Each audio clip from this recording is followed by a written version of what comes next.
Muito boa noite. Uma alegria para mim estar aqui.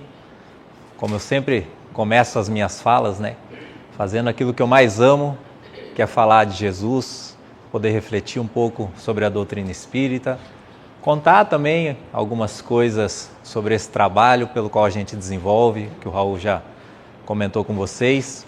Creio que a maioria às vezes fica na expectativa, de querer saber algo mais, ouvir alguma história, algo que nos motive talvez a acreditar nessa faculdade que às vezes é tão sublime, mas algo tão natural para nós seres humanos. Quem de nós não tem na família alguém que algum dia deu um relato sobre uma visão, sobre uma percepção, um sentimento, aquela história de vó, de assombração que colocava todo mundo se cagando de medo para ser no literal. Então vocês vão perceber aqui que aqui em cima há um ser humano como vocês que apenas identificou numa das suas faculdades mediúnicas algo de bom que poderia fazer pelos outros. Tá? Então por quê? Porque a faculdade mediúnica, embora ela seja confundida às vezes como um dom, seja confundida como algo sobrenatural, uma pessoa que é abençoada ou amaldiçoada, dependendo do ponto de vista da crença, não tem nada disso, porque desde os livros de André Luiz, 1940 e alguma coisa, ele falava sobre a faculdade mediúnica ser algo natural, algo humano, algo do nosso corpo físico e não um dom, como nós acreditávamos, uma anomalia, alguma coisa que pudesse diferenciar um ser humano do outro.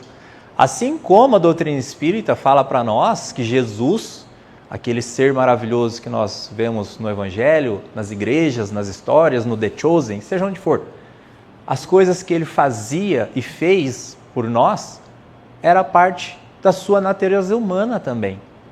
E nos encorajava o Cristo. Vós sois deuses, poderei fazer o que eu faço e muitas coisas mais, desde que tenhamos fé. Aí que vem o problema, Talvez a diferença nossa para o Cristo, ou nossa para essas pessoas que trabalham com a mediunidade, como Chico Xavier, como Irmã Dulce, como Madre Teresa, que eram pessoas que diziam ser intuídas por Deus, pelo Espírito Santo. O que seria isso? Uma percepção de algo pelo qual outras pessoas não possuem.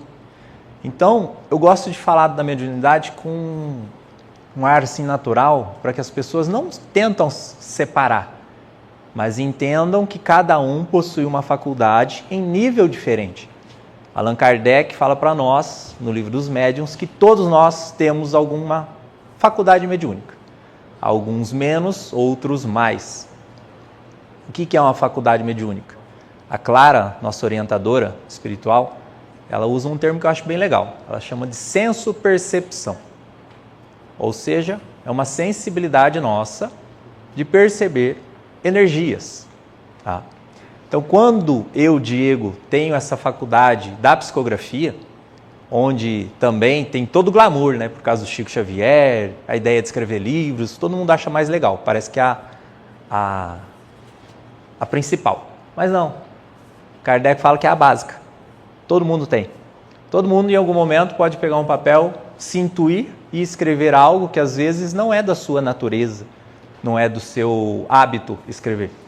As minhas primeiras mensagens, quando eu tinha 11, 12 anos ali, eram poemas, com rimas. E eu odeio.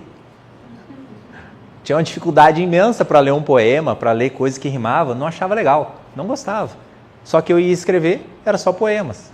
Mas eu acreditava que era algo meu, mas era estranho, Algo meu fazendo aquilo que eu não gosto. E depois, com o tempo, eu fui descobrindo que isso fazia parte dessa particularidade do meu corpo físico.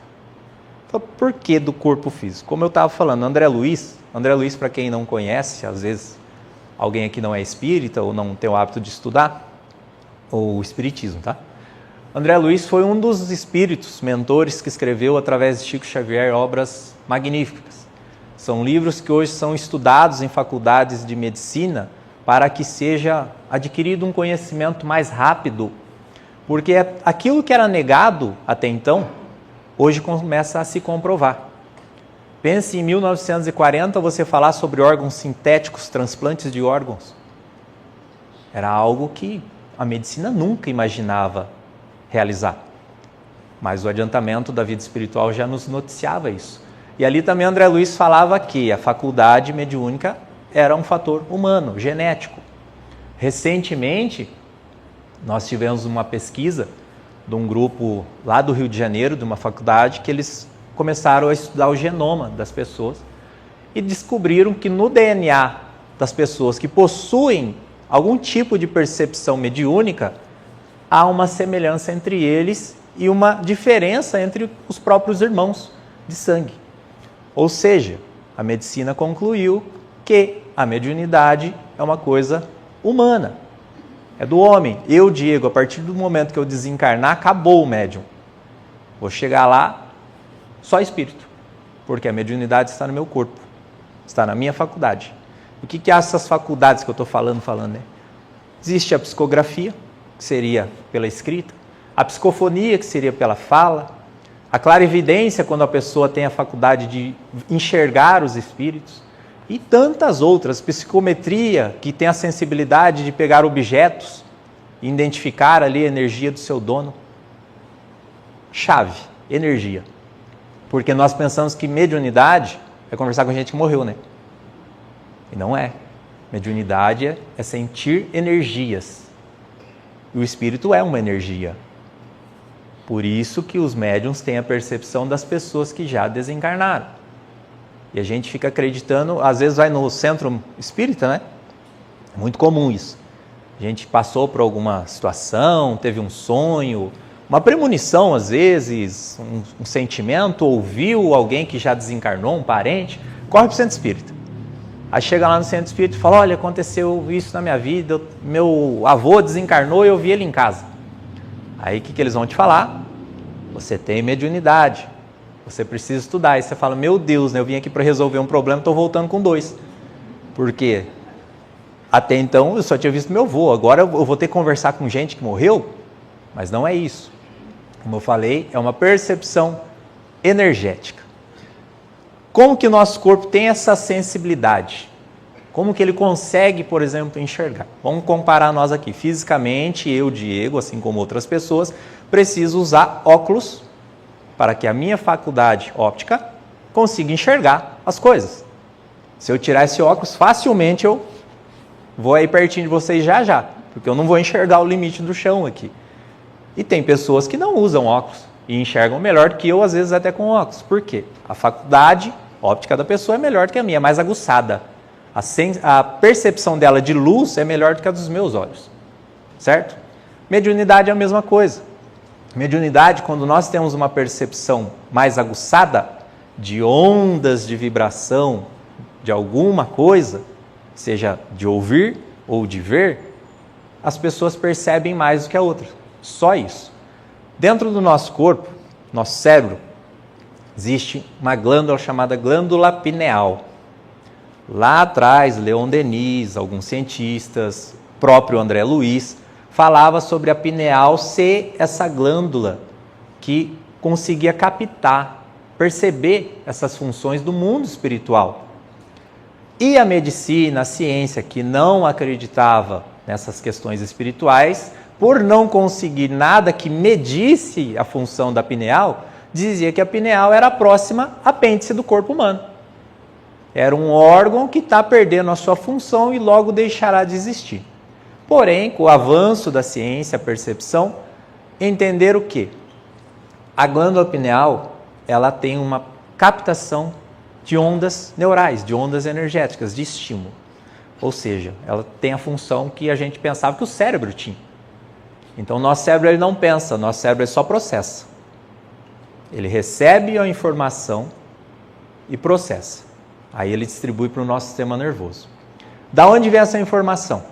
Da nossa consciência, que hoje a psiquiatria entende que ela é um fator externo ao nosso corpo.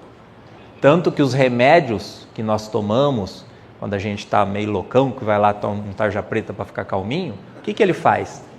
Eu tomo, não estou brincando não. ele cria uma membrana em volta do nosso cérebro que bloqueia esses estímulos externos de nos influenciar. Ou seja, a nossa consciência de fazer com que a gente fique agitado, com que a gente fique ansioso, nervoso, enfim, depressivo às vezes. Então, essa função que até então não existia, ela vai somando ao nosso adiantamento, nosso conhecimento e vai chegar nessa onda mediúnica aí. O nosso pensamento vindo da consciência, ele atinge a nossa pineal, o cérebro processa e se transforma em alguma coisa. Então, nós pensamos, a pineal distribui para o cérebro, fala, vou pensar em andar, andei. Vou pensar em falar, falei. Então, é algo muito rápido. Porém, o que acontece? Essas energias de pessoas, às vezes de ambientes, que ficam invisíveis aos nossos olhos, porque já não estão mais na mesma sintonia, na mesma vibração de matéria que nós, ou seja, as pessoas que já desencarnaram, que estão no plano espiritual, essas mesmas ondas, elas conseguem, através da senso-percepção do médium mais aguçada, entrar na sua pineal e fazer com que ele haja através disso. Pode ser através da obsessão, da intuição e das faculdades mediúnicas quando elas estão bem organizadas, quando elas estão bem disciplinadas em nós. Ficou confuso? Ou deu para entender? Vocês fiquem à vontade de conversar comigo a qualquer momento, tá? Se tiver dúvida, quiser falar, aqui é bem democrático, tá? Eu gosto de participar com vocês também, não é só falar igual um louco aqui, como se eu fosse dona da verdade, tudo bem? Vamos lá. E esses estudos de um grupo de neurocirurgiões e de pessoas que começaram a estudar os corpos, né, de médiums após desencarnar, descobriram que dentro dessa pineal, aquelas pessoas que têm uma percepção maior, mediúnica, seja ela qual for, o volume de cristais de apatita é maior. O que são esses cristais de apatita? É o mesmo cristalzinho que é utilizado nas antenas dos rádios para captar ondas. Olha que legal. Quanto que Deus é perfeito, né? Então essas ondas, elas podem ser pensamentos pelo qual não são nossos. Daí nós entendemos de onde vem a intuição, da onde que vem aqueles poemas que eu escrevia, da onde que vem as obsessões, os pensamentos intrusivos. Nem tudo é nosso. Muito pelo contrário, muita parte do que passa pela nossa cabeça vem de uma outra consciência. Não é para ninguém ficar com medo, tá? Mas é importante a gente ter esse conhecimento, por quê? Para a gente conseguir discernir o que a gente permite entrar e o que a gente vai realmente fazer. Eu falo que os meus pensamentos são simples e fáceis de serem separados. Fala, como assim, Diego? Fala, quando eu penso em fazer alguma coisa ruim, a minha natureza não é de um ser humano ruim para causar o mal. Pensa que vai lá e chuta o Jean. Entendeu? Fala, não, qual que é a lógica de eu chutar o Jean? Então, óbvio que não é um pensamento meu, é um pensamento mais infeliz, de alguém tentando me tirar, me desestabilizar. Aí vem um outro pensamento, fala, olha, você passou ali na esquina, tinha um rapaz lá, aparentemente ele deve estar com fome, com frio, vai lá e ajuda ele. Também não é da minha natureza ser tão bom assim. Então a gente percebe que é um pensamento de um espírito mais elevado que quer promover o bem, quer ajudar as pessoas. Então nós chamamos a falar, esse aí foi o mentor que falou. E quando pensa asneira sou eu. Por quê? Porque eu me conheço. Entendeu? Então é natural. É natural. Por isso que a pergunta 919 do Livro dos Espíritos está lá. Como que a gente faz para poder evoluir, para poder melhorar, para poder ser alguém na vida, né? Resposta simples e rápida. Já dizia um sábio da antiguidade, conhece a ti mesmo. Essa mensagem foi ditada por Santo Agostinho no Livro dos Espíritos, mas ela vem lá desde Sócrates, há, 7, 8 mil anos atrás. É um pensamento filosófico que rasga o tempo e nós não conseguimos ainda identificar isso. Olha a importância que é o autoconhecimento. O autoconhecimento, quando nós temos principalmente essas percepções mediúnicas, faz com que a gente erre menos, com que a gente sofra menos. Por quê? A gente vai ter discernimento das nossas escolhas, vamos saber o que é bom realmente para nós, o que realmente nós gostamos, porque hoje a gente está numa condição de gostar do que os outros gostam para nós. É só ver a internet, né? Falar assim, eu não sei se eu sou assim, não. Pega a sua lista de compra do Mercado Livre de um ano, para você ver se não tem coisa lá que é os outros que gostaram para você e chegou na sua casa. A gente vai nessas tendências, é natural, né? Às vezes a gente quer estar no meio do movimento, fazer parte de alguma coisa. É natural nosso. Mas realmente nós precisamos daquilo? Realmente nós queremos? Realmente isso daí vai me fazer bem? Vai me transformar em alguém melhor? Vai mudar quem eu sou? São essas perguntas que nós precisamos fazer, né, para nós. Esses dias atrás eu estava conversando com uma outra casa espírita e estava falando disso, né, porque quando a gente começa a estudar a doutrina espírita, eu senti algo muito positivo aqui, tá? Vou falar sobre isso. Porque não são todos os lugares que a gente vê um grande número de pessoas a fim de ouvir uma palestra, para começar. Talvez todo mundo veio aqui esperando que ia ter psicografia, né? Eu estou enganado.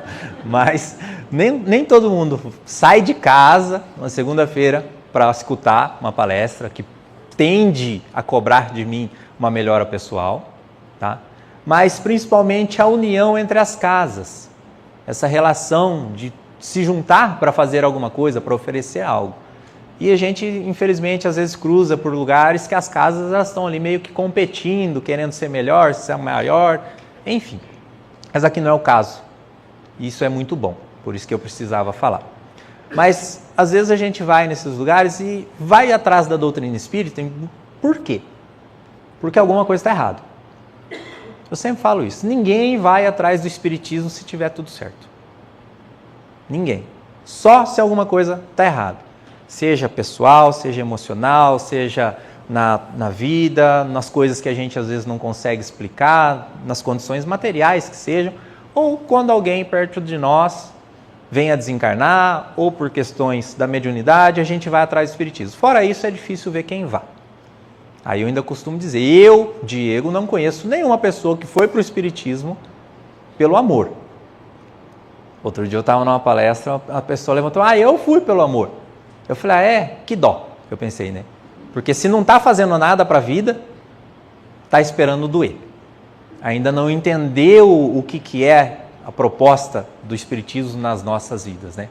E quando eu falo isso, eu falo, gente, a gente vai nas casas e sempre ouve, olha, você precisa fazer uma reforma íntima, você precisa mudar. Aí você fala, não, porque eu preciso mudar. Eu preciso fazer isso, eu sempre preciso. E quanto a gente está pensando que nós temos uma necessidade de mudança, ela não vai ser prazerosa.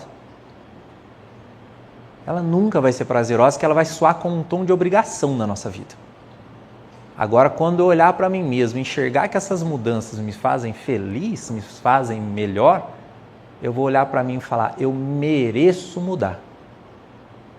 Eu mereço transformar a minha vida em algo melhor.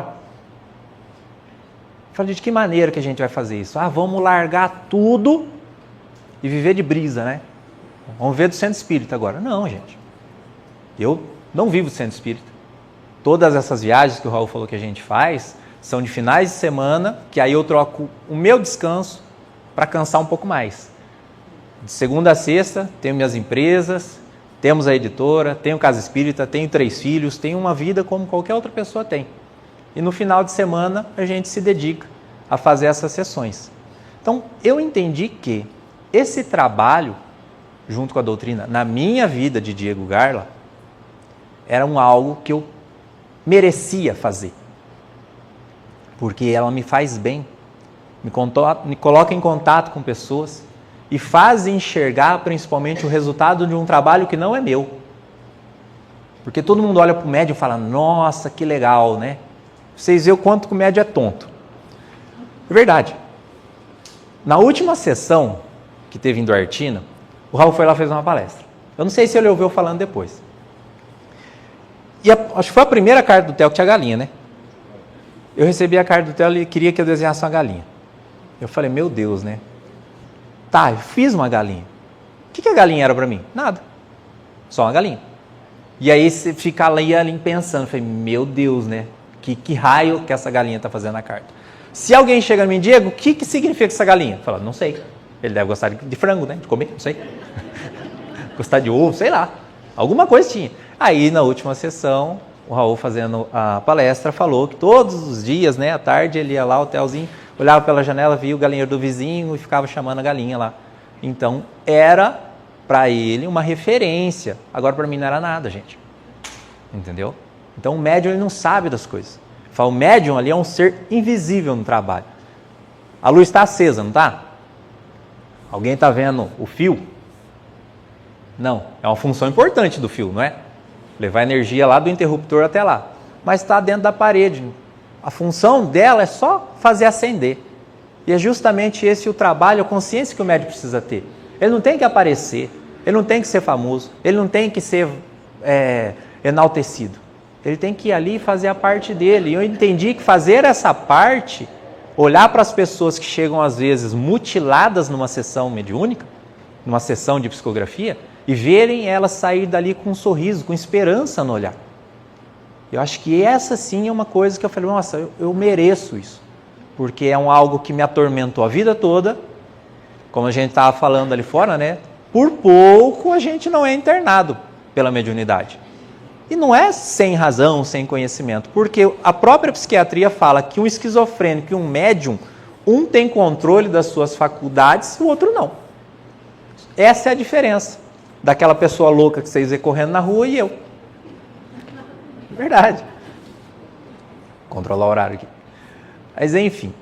Então, tudo que nós vamos falando dessas experiências são coisas assim que é interessante contar, não como eu falei para enaltecer o médium, mas para demonstrar o quanto o plano espiritual ele é presente na nossa vida o tempo todo. E principalmente essas pessoas que são ligadas a nós. Essas pessoas que às vezes a gente tem a sensação que perdeu. As pessoas que falam, ai, meu irmão, meu filho, meu marido, minha esposa, meu pai, minha mãe, quem for, morreu, não tenho mais, acabou. Falou, nós não temos esse contato físico. Mas os laços espirituais, essa energia, essa coisa que nos mantém esperançosos, ele continua ligado entre nós. Porque se não existisse tal sentimento, ele simplesmente deixaria de existir também. Não dá para amar algo que não exista. Não dá para sentir saudade de algo que não exista. A gente só vai ter falta de algo que essa energia nos atrai. Então esses processos, né, da vida encarnada, enquanto nós estamos aqui, essa distância, esse afastamento, outro dia uma mãe me perguntou, tá, mas se a gente é para continuar junto, por que Deus fez a morte, né? Talvez para nos ensinar a valorizar muitas coisas. Muitas coisas. Não olhar e ter apego para o que eu estou existindo agora, para o que eu estou acumulando agora. Pense nós, se nesse momento acontecesse algo nesse prédio aqui e todo mundo acordasse do lado de cá, de lá. Quem iria satisfeito? Se quem está aqui tivesse tranquilo realmente, falar, não, eu estou em paz com a vida. Tá, falei, então vamos falar, daqui 30 segundos vai acontecer algo aqui, vai todo mundo desencarnar. Duvido ficar um. Entendeu? Você vê o quanto nós não estamos resolvidos ainda com a nossa vida. Fala assim, quem aqui está tranquilo para desencarnar hoje? Fala, eu não. Ninguém quer. Por quê? Porque sabe que ainda nesse adiante desconhecido, existem muitas coisas na nossa própria consciência que a gente tem certeza que está faltando. Porque nós sabemos que falar, olha, se quem vai para o céu é aqueles seres que já melhoraram, a gente tem medo de morrer. E é natural. É natural. Por isso que Deus é tão sábio, fez a nossa vida ciclos de reencarnações e eternos, para que dê tempo da gente viver. A reencarnação, segundo o próprio Livro dos Espíritos, ela não ceifa o contato, porque era uma crítica. Falar, mas se vai reencarnar numa próxima vida, eu vou perder o elo que eu tenho com o meu filho, com a minha mãe, vai deixar de ser. Não, vão ampliar, porque a função do ser humano não é ter posse dos outros, mas sim desenvolver um amor pelo qual ele seja um amor universal, onde a gente olhe para todos nós aqui como desconhecidos e nos ame por igualdade. Da mesma forma que eu amo os meus filhos, eu tenho que amar cada um de vocês. Quem faz isso? Eu não. Então eu vou ter que nascer muitas e muitas vezes para poder desenvolver isso em nós. Tem um trecho do livro Nosso Lar, André Luiz está narrando a história do pai dele e da mãe. A mãe já havia desencarnado antes, era um espírito mais adiantado, mais consciente. E o pai estava na mesma ainda, vamos dizer, né? O pai desencarnou, era cheio das amantes e estava lá preso com as amantes naquele ciclo vicioso dele. E aí a mãe chega e fala, olha, ele não consegue sair daquela condição, ele não tem consciência, não tem esforço, ele está preso nas promessas que fez às mulheres da vida dele e está tentando cumprir, só que não vai. Por quê? Porque a matéria já acabou, não tinha mais o que oferecer a elas. E ficou naquela situação ali, no umbral, né, que a gente chama. Já vou falar sobre o negócio do umbral, não deixa eu esquecer não. E que eu esqueço. Eu estava esquecendo o que eu estava falando agora, do pai do André Luiz. Não é brincadeira, eu esqueço mesmo. O pai do André Luiz. E ele estava preso naquela situação. E ali, qual que era a proposta para ajudar ele? Falou, olha, nós vamos pegá-lo e vamos reencarnar ele. Por quê? Porque ele reencarnado, aquelas mulheres que estão perseguindo ele, não vão mais encontrá-lo. Falei, tá, mas e aí? Isso joga ele para a vida lá, né? Falou, não. Aí ela fala, eu irei junto. E serei esposa dele, novamente, para poder auxiliar ele. André Luiz fica louco, né? Você tá de sacanagem, né? Você vai voltar a casar com aquele traste, né? Aí ele fala, André, eu deixei de amá-lo como meu marido e hoje eu o amo como meu irmão. Então o que farei por ele é uma caridade. Aí ele tá aí aquelas moças lá. Aí ela pasma de vez, fala, elas serão as nossas filhas no futuro. Quem tem? Fala, sinceridade, hein, gente? Não pode mentir que Deus escuta. Quem aqui faria o mesmo? Eu não. Não faria. Tenho que ser sincero. Então veja o quanto que a vida, né? O quanto que a reencarnação ela é necessária para que a gente possa ir progredindo e desenvolvendo esse afeto, esse amor entre nós. Não esqueci do umbral. Às vezes a gente fala sobre a ideia de umbral, eu vou contar essa história porque ela faz parte da minha vida.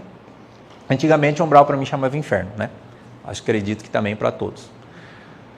Desde pequeno, tinha as percepções mediúnicas, contava sobre pessoas que só eu via, enfim.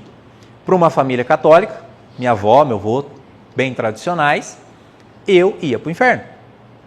Porque eu estava falando coisas que era feio dizer. Aí eu comecei a pesquisar o que seria esse inferno, já que eu ia para lá. Criança, tá? Comecei nas igrejas. Fui em primeiro lugar, óbvio, fui na igreja católica, comecei a fazer catequese e fui expulso. Não por arte, por comentar algumas coisas lá que a freira lá não gostou e eu fiquei com medo, que eu falei, agora sim, ela tem contato, né? Agora sim eu vou para o inferno. Eu falei, aqui eu não vou ficar. Aí eu fui embora. Comecei a frequentar igrejas evangélicas e aquilo que eu ouvia não somava, sabe? Não me esclarecia. Eu falava, gente, eu sou uma criança desobediente. E se me deram a cabeça para pensar, eu preciso usar ela para pensar. E eu falei, eu não consigo obedecer esse tanto de regra. E fui indo. Aí eu tinha certeza que eu ia para o inferno, sem sombras de dúvidas. Um dia eu conheci a doutrina espírita, ao acaso, mas que não são obras do acaso, né? São planos divinos pelo qual nós não temos consciência deles e eles chegam até nós. Conheci a doutrina espírita, comecei a estudar, me desenvolver, entender o que era mediunidade e fui logo tentar entender, já que eu vou lá morar com o diabo, né? Falei, eu quero saber o que é esse inferno. E lá falava que não existia o inferno. Falava, como que não existe o inferno? Falei, eu vou para onde então, né? E estava lá, porque tanto o céu quanto o inferno, segundo o Livro dos Espíritos, é um estado de consciência da alma e não um lugar circunscrito no universo. O que seria isso? É onde está a nossa mente? Em que eu estou apegado? Quais são as minhas principais escolhas para a minha vida, os meus hábitos.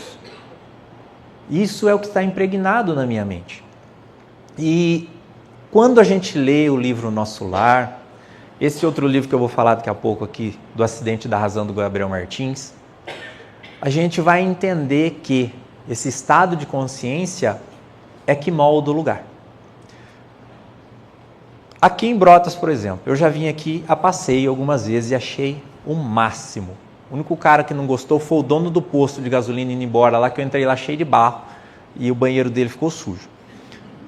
Mas eu achei o máximo, cachoeira, aqueles passeios, sim, lindo, maravilhoso. Alguém aqui conhece alguma pessoa daqui de Brotas que já tirou a vida? Deve ter vários, né? Vocês conhecem pessoas em depressão? Ou às vezes até alguém aqui está em depressão? E qual que é a diferença do meu olhar pela cidade onde vocês estão e dessas pessoas que fizeram isso? Não deveria ser um lugar lindo, maravilhoso? Então, vemos que não é o lugar, é a mente da pessoa que faz a condição disso. Existem pessoas que estão lá em Dubai e estão se matando. Existem pessoas que estão no Caribe e estão se matando. Existem pessoas que estão em muitos lugares e não enxergam beleza no lugar. Então, não é o lugar, são as pessoas. E penso eu também, né? Segundo o Livro dos Espíritos, Deus sendo bom e perfeito, Pai e amor, como diz João na Bíblia, jamais faria um lugar para os seus filhos sofrerem. Quem aqui tem filho? Algum de vocês faria um quarto dentro de casa com fogo, com chicote, com gente mal? Na hora que teu filho errou, você joga lá dentro e fala, fica aí. Faria? Por que Deus faria? Não tem lógica. O próprio Jesus fala, né? Ao filho que pede o pão, nós não damos uma pedra. Ao que pede o peixe, nós não damos uma serpente. Imagina Deus que é perfeito. O que daria aos seus filhos? Então a gente vê que é um erro de entendimento. Então esse lugar que nós temos medo, chamado umbral, nada mais é do que o estado da nossa consciência. Fala, por que fala, vai desencarnar, vai para o umbral? Porque está apegado à matéria. Sim, exatamente, está apegado à matéria, mas não quer dizer que vai estar num lugar ruim, um lugar mau. Se você me tirar da vida física hoje, o primeiro lugar que eu vou querer voltar é para minha casa com meus filhos. Então eu vou estar feliz lá, minha consciência vai estar plena? Falar, desencarnei, está tudo certo? Não. Então esse estado de adaptação pode gerar ali um desconforto, mas não é um lugar. Vamos lá no livro. No livro Os Mensageiros, André Luiz, quando ele já está numa condição ali de estudioso, né? Estudando os lugares no mundo espiritual, eu não lembro o nome dos mentores lá, porque os mentores do André Luiz é complicado, né? Criativo para fazer nome, é Aniceto, Clarencio e por aí vai, uns nomes ruins de lembrar. E eu não lembro qual deles é, mas fala para André. Fala, André, nós vamos hoje numa região onde os irmãos que tiraram a vida estão lá, hospitalizados. E André Luiz, tá, tudo bem. O que ele pensa? Vou voltar para aquele lugar onde eu estava, para aquela região de lama, de grito e sombras. Quando ele chega no lugar, ele vê pessoas andando igual mortos-vivos.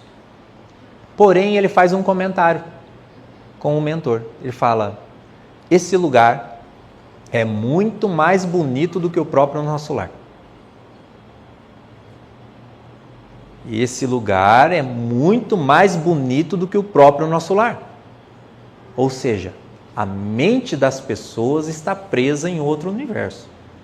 Agora, o lugar onde elas estão não é o inferno como a gente foi culturalmente educado a acreditar. Outro livro igual que eu vou falar, O Acidente da Razão. Há um capítulo ali que acontece a mesma situação. O Gabriel Martins, quando ele vai no hospital do Lar de Jesus, onde acolhe essas pessoas que tiram a vida, ele chega lá e fala para o Dimas, fala, nossa, mas esse lugar é muito bonito, é cheio de vida, cheio de flores. Eu esperava um lugar de sombras, enfim. E Dimas fala para ele, falou, Gabriel, o trato terapêutico faz com que as pessoas melhorem. Porque não adianta a gente pegar alguém com medo, alguém assustado, alguém apavorado, trancar ela num quarto escuro. Ela não vai sair daquela condição nunca. Então isso aqui faz parte de um processo de melhoramento. Aí você fala, nossa, Diego, mas até onde eu ouvi, suicidas eles têm que ficar 100 anos de umbral para depois começarem a ser ajudados, ou se tinha 50 anos para viver na Terra, tirou a vida com 25, é 25 anos de sofrimento preso ao corpo. São um monte de coisas que vão colocando a nossa mente ali, né? Em choque. Tá. Vão separar o joio do trigo. Suicídio, como nós tratamos, assim como o livro da Ivone do Amaral, que é uma obra maravilhosa, Camilo Castelo Branco, ele tira a vida lá por orgulho. Eu vou entrar nesse assunto porque agora é Setembro Amarelo, né? Tá valendo. Ele tira a vida por orgulho. Ele era um escritor, fica cego e não aceita a aprovação de ficar cego e atira contra ele mesmo. E ali ele fica naquela condição de loucura, de dor, do barulho, por algum tempo, segundo o livro ali é cerca de 7 anos. Aí novamente ele vai para o Vale dos Suicidas, onde todo mundo acha que os espíritos que desencarnam por suicídio vão para lá. Eu não sei que tamanho é esse vale para caber tanta gente, entendeu? Mas enfim, dizem que vai para lá, e lá ele fica por mais 8 anos, onde ele via as caravanas passando de Maria, que recolhia as pessoas. Ou seja, tinha gente ajudando. Ele não queria se ajudar. Alguém já tentou ajudar uma pessoa orgulhosa? Ele não aceita. Não precisa, ele fala. Deixa que eu faço. É sempre assim. E às vezes a pessoa está lá, está mal. Quem de nós, né? Às vezes está ruim, está com uma dor de cabeça, uma enxaqueca, alguma coisa, deita num canto lá. A pessoa chega e fala, ai, acende a luz, né? Já muda tudo. Aí fala, vou te levar no hospital tomar um remédio, vamos na farmácia. Você já, na hora, deixa eu quieto aqui, já passa. Não é orgulho? A pessoa veio nos ajudar. E agimos por orgulho e estamos negando ali de tomar um remédio. Mas enfim. E essas pessoas, nesse livro, ficam lá por um longo tempo. E nós catamos como uma regra e uma sentença e colocamos isso na vida de todas as pessoas que fazem isso. Na Bíblia, nos Salmos, está escrito lá, aquele que sonda os vossos corações sabe a intenção do Espírito. Ou seja, Deus sabe da intenção de cada um de nós. Na OMS, Organização Mundial de Saúde, tem aquela estatística de que uma pessoa a cada 40 segundos tira a vida, porém tem uma outra estatística de que 95% das pessoas que tiram a vida ou tentaram tirar a vida possuem algum tipo de transtorno. Ou seja, não estão com as suas faculdades mentais plenas. Logo, não possuem intenção, às vezes, de fazer o que fizeram. No livro dos Espíritos, quando Kardec começa a tratar com os Espíritos sobre o destino das almas que tiravam a vida por suicídio, a resposta dos Espíritos foi, aquele que tira a vida voluntariamente. Kardec falou, opa, pera lá. Só escutou voluntariamente, né? Na pergunta seguinte ele fala, mas todas as pessoas que se matam não são voluntárias? A resposta fala, não. O louco que se mata não possui a faculdade da razão. Louco, palavra da época, 1867. Hoje, transtornos, borderline, depressão, ansiedade, um monte de coisas que podem fazer com que a gente perca a razão. E às vezes haja sem pensar. Sobre a influência do quê? Daqueles pensamentos que vêm de ondas energéticas pelo qual a gente não sabe identificar porque não nos conhecemos. Então, muitas das pessoas, 95% delas, possuem algum tipo de transtorno. Logo, não possuem a intenção de se matar. Vai falar, Diego, então posso me matar? Não. Você está sabendo. Então você não pode alegar ignorância sobre a lei. Não tem como a gente falar, eu vou fazer isso aqui e vou fingir que estava errado. Não. Deus sabe da nossa intenção. E por que na própria Bíblia, a gente, como espírita, fala que tem que ficar 100 anos, né, no umbral. E na própria Bíblia, Jesus, quando está na crucificação, havia 2 bandidos ao seu lado. Um deles, à sua direita, chamado Dimas, a mãe pede para que Cristo o salve. Aí Cristo olha para ele e ele fala, salve-se a si mesmo, me salve também. Me leva para esse tal desse reino seu aí. Acreditando que Jesus, assim como Judas, né, e a qualquer momento tirar uma espada de luz ali e tomar conta do império e virar rei. Porém não, Jesus olha para ele e falou: se credes em mim, ainda hoje estará do meu lado no paraíso. Ou seja, se você mudar o seu nível de pensamento, a sua consciência, se deixar para trás tudo que você fez e entender que daqui para frente você pode ser uma outra pessoa, ainda hoje você estará do meu lado no paraíso. Judas tirou a vida por remorso, por arrependimento do que fez. 3 dias depois, na ressurreição, quando ele está de frente com Maria Madalena, Maria pergunta a Cristo: em qual céu, né, o Senhor estava? E ele responde: Maria, eu não dei um passo acima do firmamento, muito ao contrário, desci às sombras abismais para buscar um amigo meu que sofria. Está na Bíblia. Jesus foi buscar Judas, que tinha tirado a vida. Então, por que as pessoas querem falar que o suicida é uma condenação eterna? Ou qualquer outra alma é uma condenação eterna? Se o próprio Cristo foi atrás de buscar um irmão, se o próprio Cristo fala que pessoas, se transformar imediatamente, estão com a vida em outro plano. Paulo de Tarso matou pessoas, perseguia cristãos. Ao cruzar com Jesus na estrada de Damasco, ele olha para o Cristo, aquela luz que o cega faz ele enxergar, né? Vamos dizer assim. E ali ele reconhecia a sua necessidade de mudar e falando as frases mais bonitas que tem. Ele falou: eu deixei de ser aquele homem velho para viver esse homem novo. Naquele momento ele se tornou o maior apóstolo de todos e nem com Jesus ele conviveu. E quantos exemplos assim nós temos na vida? Quantas possibilidades nós temos de mudar as nossas vidas a partir do momento que botamos a consciência focada em quê? Em nós. Eu falo que ninguém vai na igreja procurar Deus, ninguém vai na igreja para tentar encontrar Jesus, porque eles estão em todas as partes. Nós vamos na casa espírita, nós vamos nas igrejas, nós vamos numa sessão de psicografia, não é atrás de carta do nosso ente. Nós vamos lá para nos reencontrar, para receber ali, através de um grau de consciência, o valor de nós mesmos que nós perdemos. Porque quando nós nos afastamos de pessoas que amamos, pelo desencarne, não é pela distância, não é pela saudade, é pelo valor que deixamos de dar na própria vida. Porque pensa ao contrário, se nós nos adiantamos a vida espiritual e de lá temos vista para as pessoas que nós amamos, e de repente a gente olha para essas pessoas, elas estão ali totalmente destruídas, sem vontade de viver, pensando num suicídio, por exemplo. Deixaram de ter esperança, deixaram de ter fé em Deus, deixaram de tudo. Tanto que as cartas, para mim, parece que elas são todas iguais, porque o objetivo do Espírito é sempre o mesmo. Fazer com que as famílias voltem a viver, voltem a ter fé novamente, voltem a confiar, a ter esperança. Emmanuel, mentor de Chico Xavier, fala que o maior mal que se pode fazer a uma pessoa é tirar a esperança dela. Se esse é o maior mal, o maior bem é dar esperança à vida de alguém. E por que não dar a nós mesmos?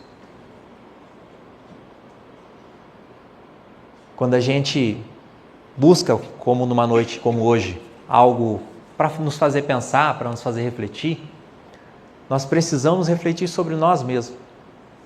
Porque às vezes a gente vai na casa espírita pensando: olha, eu estou com um problema de um relacionamento, eu vou lá para tentar me resolver.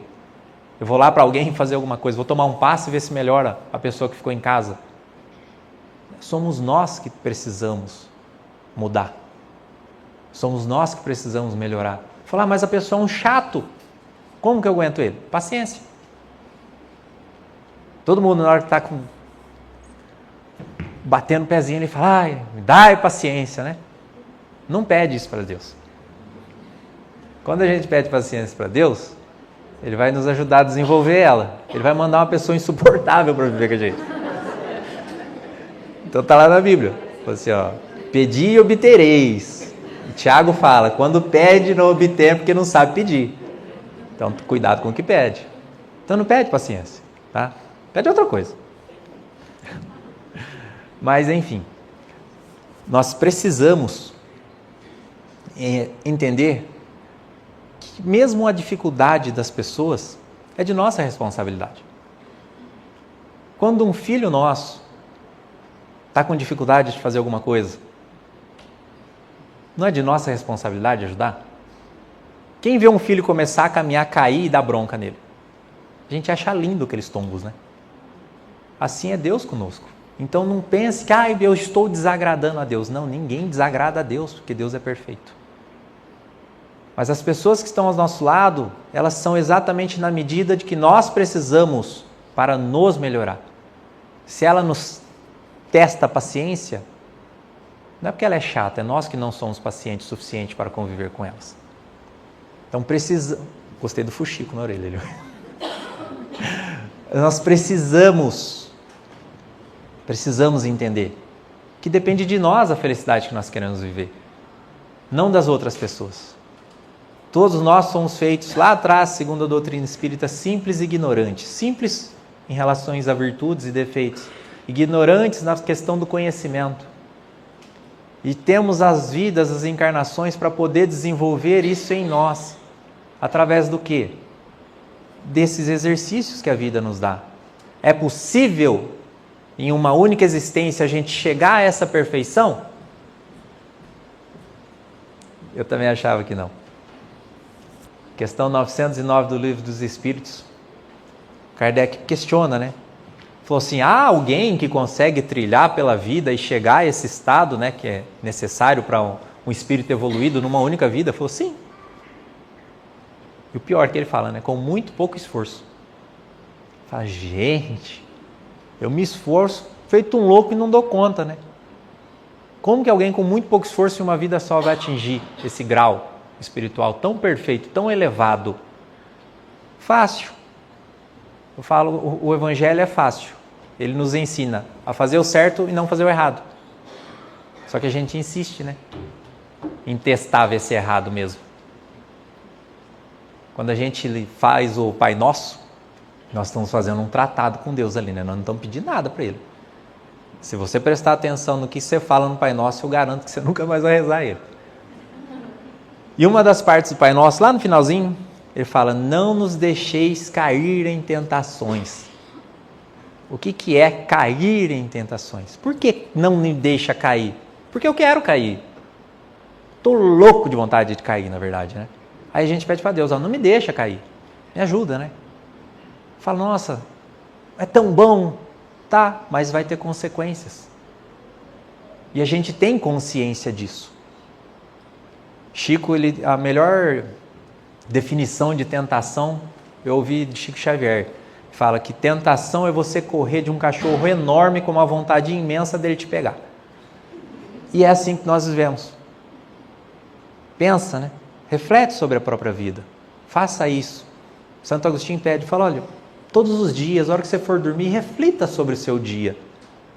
Veja se as coisas que você fez foram realmente boas, ou as coisas que você fez e acredita que foram más podem ser consertadas. Amanhã tente ser diferente, tente fazer novamente o que foi bom e evitar o que errou. Mas não se cobre nem se culpe, né? Porque a culpa, essa ideia de pecado, do erro, da causa e efeito, é algo que nos aprisiona, porque nos coloca na condição de vítima. E aí a gente acredita que nós somos merecedores do sofrimento que nós vivemos, quando nós devemos pensar que nós somos merecedores de alcançar a felicidade que desejamos. Eu espero de coração que essas palavras possam fazer algum sentido na vida de vocês, porque sempre que eu gosto de falar assim, como eu falo, eu não tenho tema, eu vou. E para mim elas são sempre muito válidas, eu gosto de refletir depois e cobrar de mim mesmo, né? Uma vez eu fui escrever um livro da Clara, falar sobre os livros agora, e tinha um capítulo lá de um assunto que eu tinha uma certa dificuldade de viver. E eu falei para ela, esse aqui eu não quero escrever. Ela falou, você vai escrever. Eu falei, eu não quero escrever. Ela falou, vai escrever e vai fazer.